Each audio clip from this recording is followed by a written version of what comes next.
دوسری وجہ جہالت.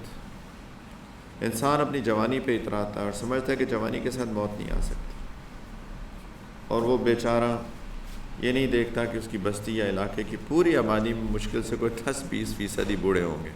یہ بوڑھے کم کیوں ہیں؟ اس لیے کہ موت اکثر جوانی یا نوجوانی میں آتی ہے. اگر کہیں ایک بوڑھا مرتا ہے تو 1000 بچے اور جوان مرتے ہیں.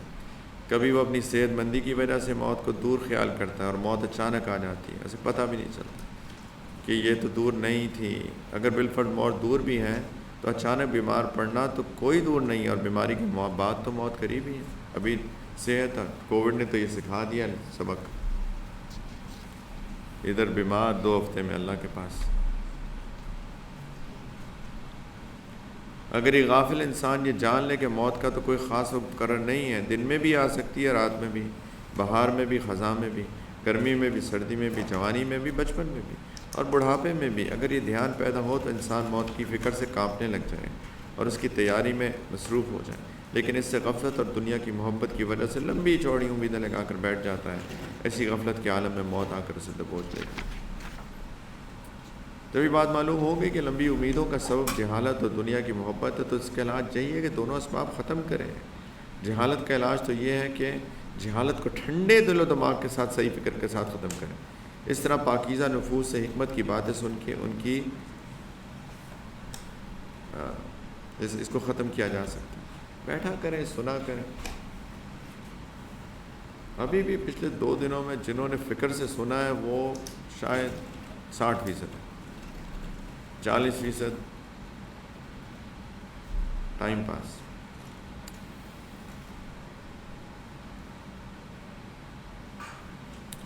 دنیا کی محبت کو دل سے نکالنا بہت سخت کام ہے. یہ ایک ایسی بیماری ہے کہ اولین و آخرین اس کے علاج کرتے ہوئے تھک گئے. اس کا علاج سوائے آخرت پر کامل ایمان کے کچھ بھی نہیں ہے کہ اس دن کے شدید عذاب اور بدترین سزاؤں کا یقین ہو جائے. جب یقین پیدا ہوگا تو خود بخود دل سے دنیا کی محبت رخصت ہو جائے گی. اس لیے کہ عظیم چیز کی محبت ہی حقیر چیز کی محبت کو نکال سکتی ہے. اور جب انسان دنیا کی حقارت اور آخرت کی عظمت کو دیکھے گا تو اس کا دل خود حقیر دنیا سے گھن کھائے گا. اگرچہ اس کے پاس مشرق اور مغرب کی ساری دولت بھی ہو، ہر انسان کے پاس تو دنیا کا معمولی حصہ ہوتا ہے. تو پھر آخرت پر ایمان کے باوجود اس پر خوشی کا کیا مطلب؟ دل میں موت کا دھیان اسی صورت میں پیدا ہو سکتا ہے جب اپنے ہم عمروں کو دیکھا جائے کہ کیسے ان کو بے خبری میں موت نے آ لیا. باقی جو موت کی تیاری کر چکا ہے وہی شخص کامیاب ہے، کامران ہے، اور جو دنیا سے لمبی چوڑی امیدیں لگا رکھا ہے وہ واقعی بڑے خسارے میں ہے. انسان کو چاہیے کہ ہمیشہ اپنے اعضاء اور جوارے کو دیکھے اور سوچے کہ ایک دن میرے یہ اعضاء کیڑوں کی غذا بن جائیں گے، ہڈیاں بوسیدہ ہو جائیں گی. سوچے کہ کیڑے میرے جسم کو کس طرف سے کھانا شروع کریں گے، دائیں سے کہ بائیں سے. میرا بدن تو کیڑوں کی غذا ہے. میرے کام وہی عمل آئے گا جو میں نے اخلاص کے ساتھ کیا ہوگا. اس طرح انسان کو عذاب قبر کا دھیان رکھنا چاہیے، منکر نکیر کے سوال جواب، قیامت کے دن اٹھنے کا تصور، قیامت کی ہولناکی، اس قسم کی افکار اور سوچوں سے موت کی یاد تازہ اور اس کی تیاری آسان ہو جائے گی. یہ جو کھا کے ہم اتنے بڑے جسم کر رہے ہیں نا، تو اور کچھ نہیں ہے، بس کچھ اور کیڑوں کے مزے ہو جائیں گے. تھوڑے سے ہوتے تو کچھ کیڑوں نے کھانا تھا، اب اتنے بڑے ہیں تو 5-10 ہزار اور کا مزہ ہو جائے گا. اور کیا ہے، کھا کے بس موٹے ہوئے جائیں. جان لیجئے کہ اس حوالے سے کہ لوگوں کے مختلف مراتب ہیں. بعض تو وہ ہیں جو دائمی بقا کی امید رکھتے ہیں اور ہمیشہ اسی تگ و دو میں رہتے ہیں، سمجھتے موت آئے گی. یود احدہم لو یعمر 1000 سنہ، اللہ تعالیٰ نے فرمایا نا کہ ان میں سے ہر شخص یہ چاہتا ہے کہ 1000 سال زندگی ہو. بعض لوگ بڑھاپے تک زندہ رہنے کی خواہش اور امید رکھتے ہیں جو کہ انسان کی عمر کا آخری حصہ ہے. یہ دوسری طرح کے، ایک تو کبھی آئے گی نہیں وہ، ایک ہے بوڑھے ہو کے مریں گے. یہ شخص دنیا سے شدید محبت رکھتا ہے. نبی کریم علیہ الصلوۃ والسلام نے فرمایا بوڑھے کی دنیا کی محبت جوان ہوتی ہے. بوڑھے کی دنیا کی محبت جوان ہوتی ہے، اگرچہ بڑھاپے سے اس کی کمر ٹیڑھی ہو جائے، مگر کچھ اللہ سے ڈرنے والے اس سے مستثنا ہیں. جنرلی جتنا بوڑھا ہوتا ہے اتنی محبت دنیا کی جوان ہوتی جاتی ہے، اللہ یہ کہ اپنے اوپر محنت کریں. بعض انسان ایسے ہیں جو صرف 1 سال کی امید رکھتے ہیں اور اسی کی تدبیر کرتے ہیں. یہ لوگ گرمیوں میں سردیوں کی تیاری کرتے ہیں، سردیوں میں گرمیوں کی. جب ان کے پاس 1 سال کے اسباب جمع ہو جائیں تو اللہ کی بات میں لگ جاتے ہیں. اور بعض لوگ ایسے ہیں جو صرف ایک ہی موسم کے بے قدر زندگی کی امید رکھتے ہیں، بس یہ گرمیاں آخری ہیں میری. سردیوں میں گرمیوں کے لیے ذخیرہ نہیں کرتے، گرمیوں میں سردیوں کے لیے ذخیرہ نہیں کرتے. بعض حضرات صرف ایک دن اور رات کی زندگی کی امید رکھتے ہیں، صرف ایک ہی دن کے اسباب کا انتظام کرتے ہیں اور کل کے لیے نہیں سوچتے. بعض حضرات کی امیدیں گھڑی ہی ہوتی ہیں، جیسے نبی کریم علیہ السلام نے فرمایا کہ اللہ کے بندے جب صبح کرو تو شام کے لیے مت سوچو، شام کرو تو صبح کے لیے مت سوچو. بعض حضرات تو ایک گھڑی بھی زندہ رہنے کی امید نہیں رکھتے. بعض حضرات ایسے ہیں کہ جو ہر وقت موت کو سامنے رکھتے ہیں، نظر کے سامنے، گویا کہ اس کے انتظار میں ہیں. یہی وہ لوگ ہیں جو ایسی نماز پڑھتے ہیں جیسا کہ الوداع کہہ کر رخصت ہو رہے ہیں. تو امید کے حوالے سے لوگوں کے مختلف مراتب ہیں. ان میں سے ہر ایک کا درجہ بھی اللہ کے نزدیک مختلف ہے. جس کی امید 1 ماہ تک محدود ہے وہ اس شخص کی طرح نہیں ہے جو 1 دن کی امید رکھتا ہے. اللہ کے ہاں ان کے درجات مختلف ہیں. پھر ان مختلف درجات کے اعتبار سے لوگوں کا نیکیوں کی طرف بڑھنا بھی مختلف ہوگا، اور انسان کے اعمال سے ہی ان کی امیدوں کا کم یا زیادہ ہونا معلوم ہوگا. جو سال بھر کے اسباب کو جمع کرنے میں لگا وہ کہتا ہے میری امیدیں کم ہے، تو وہ جھوٹا ہے، اور اس کا عمل اس کی لمبی امیدوں کی دلیل ہے. نیک بخت انسان کی علامت یہ ہے کہ وہ ہر وقت موت کو اپنے سامنے رکھے اور اس کی تیاری میں لگ جائے، گویا کہ ابھی آنے والی ہے. ہم کہتے ہیں نا کل سے شروع کرو، یہی دلیل ہے اس کی. بس تلاوت کل سے میں انشاءاللہ اپنی زندگی کا معمول بنا لوں گا، کل سے تلاوت شروع کروں. اگر واقعی میں استحضار ہے موت کا تو کل نہیں، آج سے. یہ جو ہے ساری کل سے کروں گا، اگلے مہینے بس یہ سفر سے واپس جاؤں گا تو یہ شروع کر دوں گا. یہ ساری اس کا مطلب ہے زندگی کی امیدیں رکھنے والے ہیں. اس کو بندے کو استحضار نہیں ہے کہ موت ابھی آ سکتی. اگر اللہ نے مہلت دی اور موت نہیں آئی تو اللہ کا شکر ادا کرے کہ اس نے مجھے اپنی اطاعت کی توفیق بخشی اور میرا وقت ضائع ہونے سے بچ گیا. ایسے شخص کے لیے موت سعادت اور زندگی سرمایہ ہے. تو اے غافل انسان، موت تیری تلاش میں ہے اور تو جس راستے کا راہی ہے شاید منزل قریب ہو اور مہلت قلیل ہو، اس لیے جلدی کر موت کی تیاری میں لگ جا. جان لے جس کے 2 بھائی پردیس میں ہوں، ان میں سے ایک کل اور دوسرا 1 ماہ یا 1 سال بعد آ رہا ہو تو یہ ان کی آمد کا شدت سے انتظار کر رہا ہو، تو لازمی بات ہے وہ آدمی جو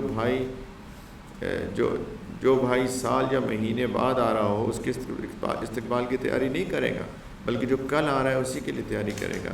اس لیے اس کی آمد جلدی ہے. تو نبی کریم علیہ السلام نے ایک آدمی کو نصیحت کرتے ہوئے فرمایا 5 چیزوں کی آمد سے پہلے غنیمت جانو. اپنی جوانی کو بڑھاپے سے پہلے، اپنی صحت کو بیماری سے پہلے، اپنی مالداری کو محتاجی سے پہلے، اپنی فراغت کو اپنے شغل سے پہلے، اور اپنی زندگی کو اپنی موت سے پہلے. غنیمت جانو، ان کا فائدہ اٹھا لو. آج زندگی ہے، کل کا پتہ نہیں. اور نبی کریم صلی اللہ علیہ وسلم نے یہ بھی فرمایا نعمتان مغبون فیہما کثیر من الناس الصحۃ والفراغ. 2 نعمتیں ایسی ہیں جس میں اکثر لوگ دھوکے میں پڑے ہوئے ہیں، ایک صحت، دوسری فراغ. اکثر لوگوں کو دھوکہ پڑا ہوا ہے اس نعمت کا کہ اس کی فائدہ نہیں اٹھا رہے. آج صحت ہے، کل کا نہیں پتہ. آج زندگی ہے، کل کا نہیں پتہ. آج فراغت ہے، کل کا نہیں پتہ. یعنی انسان ان کو غنیمت نہیں جانتا اور ان سے ہاتھ دھونے کے بعد ان کی قدر آتی.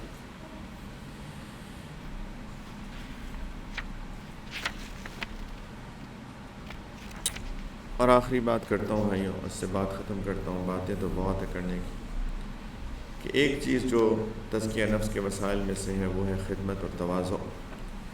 خدمت اور تواضع بھی تزکیہ نفس کے اہم وسائل ہیں، بلکہ یہ نفس کی پاکی اور طہارت کی علامات ہیں. اس لیے نبی کریم صلی اللہ علیہ وسلم نے فرمایا من کان فی حاجت اخیہ کان اللہ فی حاجتہ،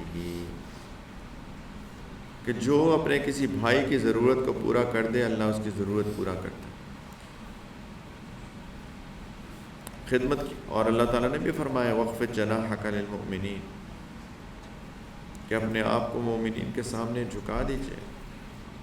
خدمت کی 2 قسمیں ہیں، خدمت عام اور خدمت خاص. ان دونوں کا تزکیہ نفس میں بڑا اثر ہے. خدمت عام تو ہر وقت لبیک کہنے کے لیے صبر اور کشادہ ظرفی چاہتی ہے، اور خدمت خاص تواضع اور مسلمانوں کے لیے انکساری کا تقاضا کرتی ہے، چونکہ خدمت کی بنیاد تواضع ہے، اور تواضع سے تکبر، خود پسندی اور عجب جیسے امراض کا خاتمہ ہوتا ہے، اس لیے یہ تزکیہ نفس کا باعث بنتی ہے۔ آگے ہم امام غزالی رحمۃ اللہ علیہ کا کلام نقل کرتے ہیں۔ خدمت سے انسان مٹاتا ہے اپنے آپ کو، خدمت بہت لازم ہے، خدمت سے اس لیے خادم بن کے رہیں، مخدوم بن کے مت رہیں، یعنی کسی نہ کسی درجے میں خدمت کرتے رہیں۔ سنت بھی یہ جو ہم 4 لفظ پڑھ لیتے ہیں نا، اور اس کے بعد یہ ایکسپیکٹ کرتے ہیں کہ سارے آگے پیچھے میرا کوئی جوتے اٹھائے، کوئی میرا بیگ اٹھائے، کوئی میرا یہ اٹھائے وہ اٹھائے، یہ بندہ یہ محفوظ نہیں ہے انسان، اللہ کہ جس نے اپنے دل پہ بڑا محنت کی ہے۔ ان کی بات نہیں کر رہا، میں تو اپنی بات کر رہا ہوں۔ تو اپنے کام خود کرنے کی عادت ڈالیں، علم پڑھ رہے ہیں، کل کو انشاءاللہ فارغ ہوں گے، اپنے کام خود کریں، اپنا بستر خود اٹھائیں، اپنی بیگ خود اٹھائیں، اپنے جوتے خود اٹھائیں، اور لوگوں کی بلکہ الٹے خدمت کریں، لوگوں کے جوتے اٹھائیں، لوگوں کے جوتے اٹھائیں۔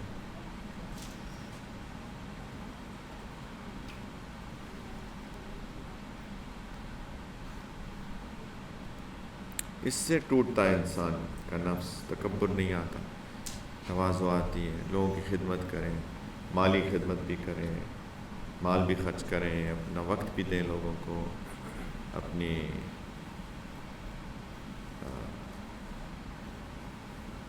اپنا فزیکل خدمت بھی ہو، ظاہری بات۔ تو یہ بہت ضروری ہے تزکیہ نفس کے لیے۔ امام غزالی رحمۃ اللہ لکھتے ہیں کہ نبی کریم علیہ الصلوۃ والسلام نے فرمایا، ما زاد اللہ عبدا بعفو الا عزا وما تواضع احد للہ الا رفعہ اللہ۔ جس نے معاف اور درگزر کیا، اللہ اس کی عزت کو بڑھاتے ہیں۔ جو معاف کرتا ہے نا لوگوں کو، اللہ اس کو دنیا میں عزت دیتے ہیں۔ جو انتقام لینے کے پیچھے پڑا رہتا ہے وہ ذلیل ہو جاتا ہے، اور جس نے اللہ کے لیے تواضع اختیار کیا، اللہ اس کو اونچا کرتے ہیں۔ اور نبی کریم علیہ الصلوۃ والسلام نے یہ بھی فرمایا، خوشخبری ہو شخص کے لیے جس نے مسکین نہ ہوتے ہوئے بھی تواضع اختیار کیا۔ مال دیا اللہ نے، لیکن متواضع، عاجزی ہے اس کے اندر، خوشخبری ہو اس کے لیے۔ اور وہ اپنا وہ مال خرچ کیا جسے اس نے کسی معصیت کے بغیر کمایا تھا، حلال مال خرچ کیا اللہ کے لیے، خوشخبری ہو اس کے لیے۔ اور فقیروں اور مسکینوں پر رحم کیا، اور فقہا اور حکماء کے ساتھ ہم نشینی اختیار کی، مبارک ہو اس کے لیے۔ نبی کریم، طبرانی کی روایت ہے، نبی کریم صلی اللہ علیہ وسلم نے فرمایا، اصل عزت تقویٰ ہے اور اصل شرافت تواضع ہے۔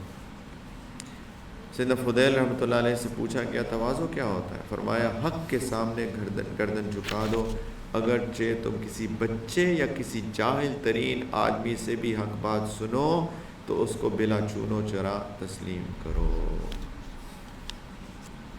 اس کے اندر میں ایک شامل کر دیتا ہوں چیز، اپنی بیوی سے بھی سنو حق بات، تو اپنی موٹے نفس کے ساتھ اس کو پتہ ہے ٹھیک کہہ رہی ہے لیکن ماننا نہیں ہے نا، بیوی۔